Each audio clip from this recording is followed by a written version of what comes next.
Stick it up, mister. Hear what I said, sir, yeah.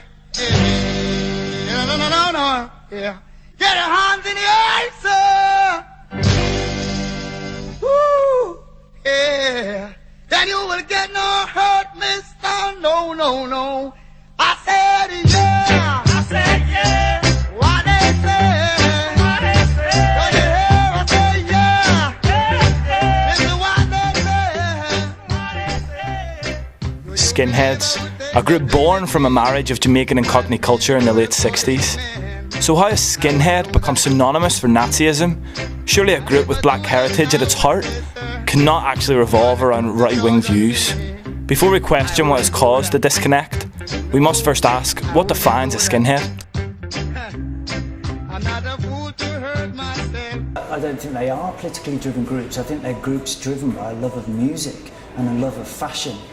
And the mod look infiltrates into the skinhead look of the late 60s, early 70s, and once again resurfaced in 78, 79, 1980.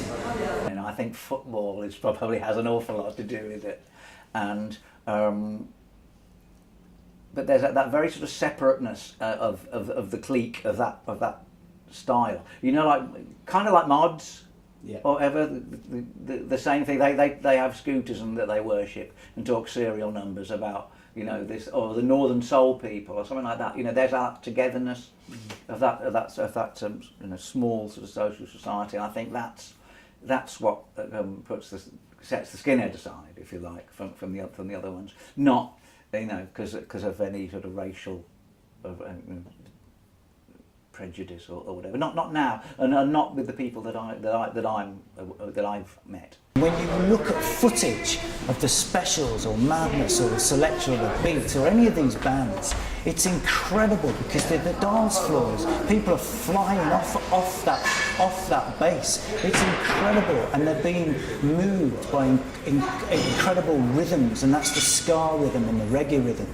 It just means being part of a big group where we're all like-minded, we're all happy, we all get on, we've got lots and lots of friends, and it's just fantastic people, and everybody gets on and nobody's racist. That I thought had ever happened to show politics within music was when I saw what was a stadium full of black people all singing the Special AKA's Free Nelson Mandela loudly without knowing anything about the Special AKA or anything. That to me was absolutely pivotal, because within a couple of years, possibly less than that, Nelson Mandela was freed and went on to be the president of South Africa.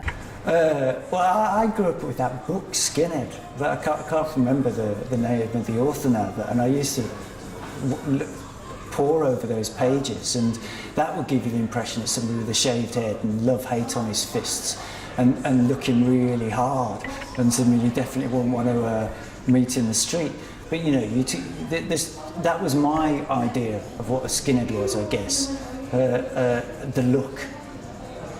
In the early days, from 79 onwards, it was for anybody really, and until the racist element latched onto it later on in the early 80s, targeting football matches and stuff and trying to recruit young youths into the more racist side, and that's when Skinheads got branded racist, which was never true really in my view.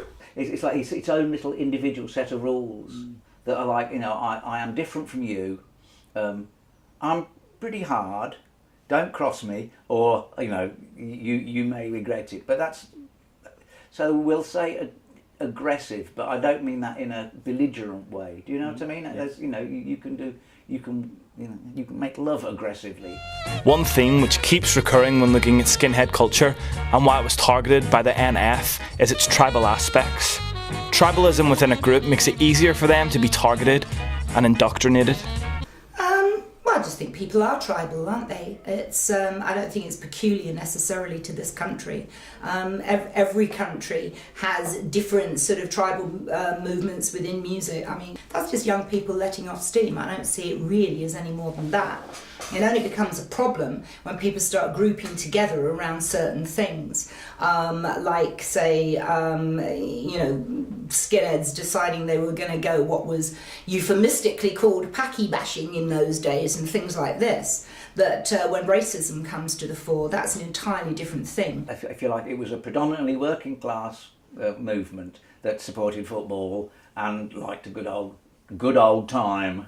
And with possibly a fight at the end of it on a Saturday night, and it had its own dress code, and consequently its own, I don't know, mindset or its own sort of set of rules, and it was as much against things, against the establishment, as punk was, as far as I'm concerned. And I think that the idea exists between there and there. I think this whole period is about identity, and when you're in your teens and you're trying to find out who you are, and that's who you are, not who your parents said you were going to be or who they want you to be. This is you as a person saying, I'm going to find out what I'm about, and often that comes from records and music, and so then you're susceptible to who's speaking to you. And so you're primed to whether that's going to be, on the one hand, the great music and the messages that were inspired by bands like the Specials and the Beat, or you might be, on the other hand, be appealing to football violence or to a right-wing ideology. One thing which certainly didn't help Skinhead's reputation is that when the minority did join the right wing, they made sure everybody knew about it. Look, Gaps and I, we did gigs, didn't we, at Hammersmith Palais? It would be packed out, and that's a lot of people in that room at that time, and at least maybe the first 10 rows would be people of a skinhead persuasion who were Zeke Heiling at the stage. Yeah, there was definitely an aggression behind the skinheads, I suppose, but there was with all youth subcultures of the time, with the football hooliganism going on and stuff like that. But yeah, I think a lot of it was misrepresented because most skinheads just out for the music, girls, having a good time, having a laugh, maybe a fight on Saturday night, but I think most teenagers was the same and still are today. I became a skinhead in the kind of early to mid 1980s because my mate Joe at school was running around with a bunch of skinheads, so he pulled me along. So, and then the next thing I know, I'm charging off, chasing, God knows who we were chasing, I've no idea. It could have been, I don't know, black, Asian, whatever, I don't know, but I was in that group and I was dressed as a skinhead, with braces and a Fred Perry. I have no idea why I'm doing it, but I think it's great fun and it's a laugh. And then halfway through legging it down the high street, I'm thinking, this is nuts, because these people, if they turn around and look at me, will go, well, there's somebody with a darker skin, and it wouldn't take too long to realise from my name that I've probably got Jewish blood, and they could easily be beating me up, but the thrill of the romp is wearing the clothes and legging it and chasing other people, and that's how ridiculous it is. So it's got, in many ways, it's got nothing to do with philosophies or ideologies or any kind of academic way of looking at a situation. It's just a laugh until you can work out who you are. And I was brought up in Kettering in Northamptonshire, a little market town.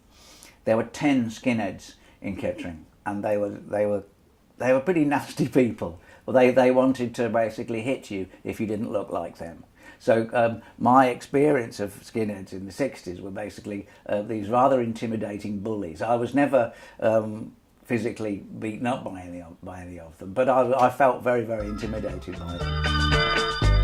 Another link with the National Front the original Skinheads could not shake was their dress code. I think it's probably because of the look, because it was more of a macho look, and it was a youth subculture and movement really of all the young teenagers, I suppose, at the time, and it was easy to target people like that. The look of the National Front, which was a lot of the time Doc Martens, Levi boots or stay press, Fred Perry tops, skinhead crop, that's also the look of many of the two-tone bands, and so you can see how that that marriage was understood by a media who then in turn didn't quite understand what the purpose of two-tone was. As with any misrepresentation, the mass media have questions to answer. They portrayed the minority as the face of skinheads, but there's a few questions as to why. But the thing is, this whole period is about tribalism, and it's minority groups in the larger, in larger society, and so when media get involved, they're not looking to talk about the great records that are either made or are inspiring these movements, or looking at the great clothes. They're looking for an angle that sells newspapers. So you only need a few people in a scuffle, or a few people raising the right arm as a nod towards the Third Reich, and that becomes the story. Two-tone, particularly, got swept up in that media avalanche of this is a right-wing movement, which is a bizarre situation to where you've got black musicians being and an audience of often white males calling for recalling Nazi ideas. The media made a big thing of it. There might have only been a handful of skinheads in the town who was racist, but they tied everybody with the same brush, which really spoilt it really for everybody.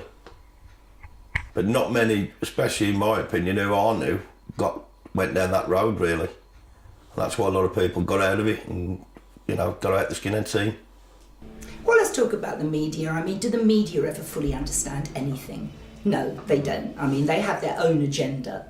And those agendas, certainly in those times, I mean, when we were around in 1979, were to, keep black people pretty much out of the media if they were doing anything good, but always had you to the fore if, you were doing anything bad. Yeah. So you can't win then, can you? The only time you would ever see a black face on a newspaper is when he's done something bad. It's clear that the basis of skinhead culture is firmly distant from right-wing views, but the minority which were hijacked by the National Front became the faces of the scene. Through a combination of clothing, attitudes and actions of the minority, the media had all of the ingredients for a moral panic. Whether they decided to portray them this way was a conscious choice to keep black people out of positive mainstream stories, or simply because they didn't understand the scene, cannot be confirmed. But they are certainly the main culprits for the disconnect between skinhead beliefs and representation. Warfare!